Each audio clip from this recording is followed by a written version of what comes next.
Hello, সবাই কেমন আছেন? আমি শ্রীপর্ণা, আর আশা করি আপনারা সবাই খুব ভালো আছেন আর আনন্দে আছেন।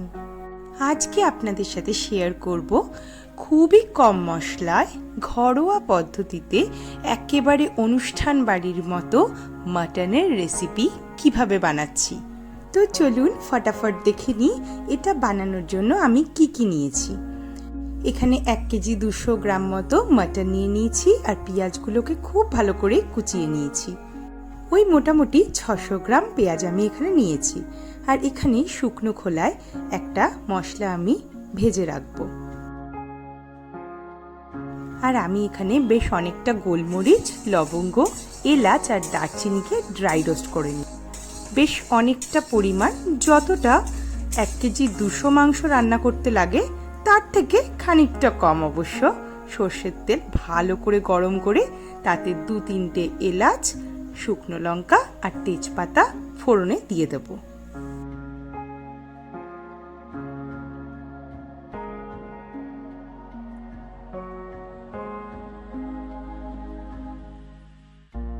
আর এখানে দিয়ে দিচ্ছি কুচি করে রাখা পেঁয়াজগুলি।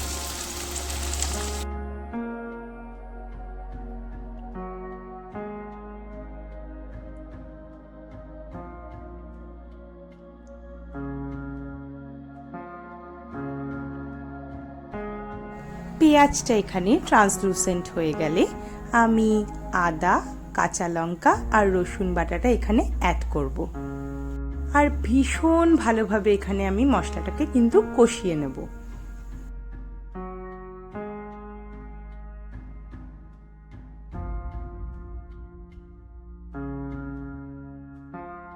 আদা রসুনের কাঁচা গন্ধটা চলে গেলে আমি এখানে কেটে রাখা টমেটোস অ্যাড করে দেবো।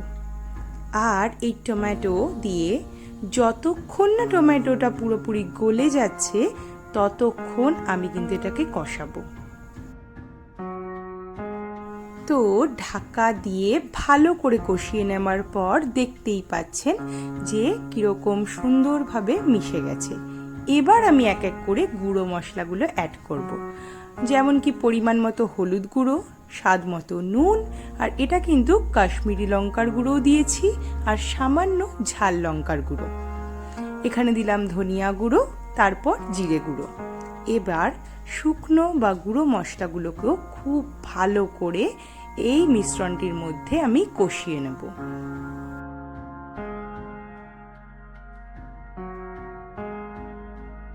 এবার আমি মাটনের পিসেসগুলো এক এক করে অ্যাড করে দেব।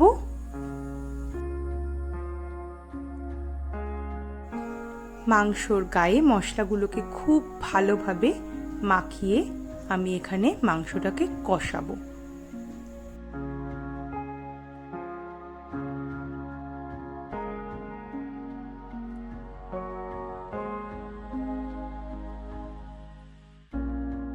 ঢাকনা দিয়ে দিয়ে মাংসের জল শুকিয়ে তেল উঠে আসা অবধি কিন্তু কষাতে হবে।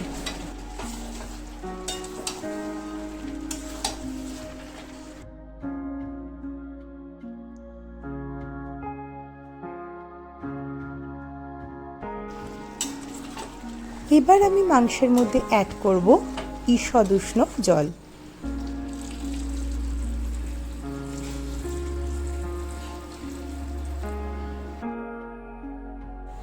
এখন কিন্তু মাংসটাকে প্রায় 40 থেকে 45 মিনিট অবধি রান্না করতে হবে, যতক্ষণ না মাংস সিদ্ধ হচ্ছে আর ঝোলটিও গাঢ় হয়ে আসছে।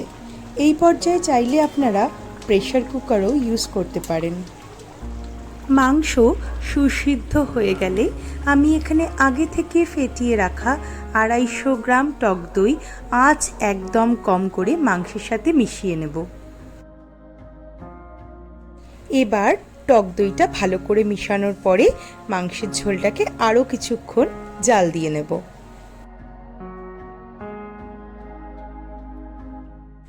এখন আপনারা দেখে নেবেন, যদি ঝোলের কনসিস্টেন্সিটা ঠিক মনে হয় তাহলে ফার্স্টের করে রাখা রোস্টেড মশলা যেটা ছিল, অর্থাৎ গোলমরিচ, এলাচ, লবঙ্গ আর দারচিনির গুঁড়োটা আমি এখানে মিশিয়ে নেব।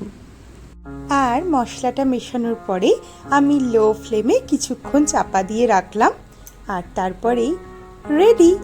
সো আর দেরি না করে ঝটপট পরিবেশন করে ফেলুন ফ্রাইড রাইস, বাসন্তী পোলাও অথবা দেরাদুন চালের সাদা ঝরঝরে ভাত দিয়ে। আর টেস্টের গ্যারেন্টি আমি দিচ্ছি। আশা করি এর স্বাদটা আপনাদের ভীষণই ভালো লাগবে। ভালো লাগলে আমার চ্যানেলটিকে সাবস্ক্রাইব করতে ভুলবেন না। আর আশা করি লাইক, কমেন্ট আর শেয়ার করে আমাকে উৎসাহিত করবেন। ধন্যবাদ।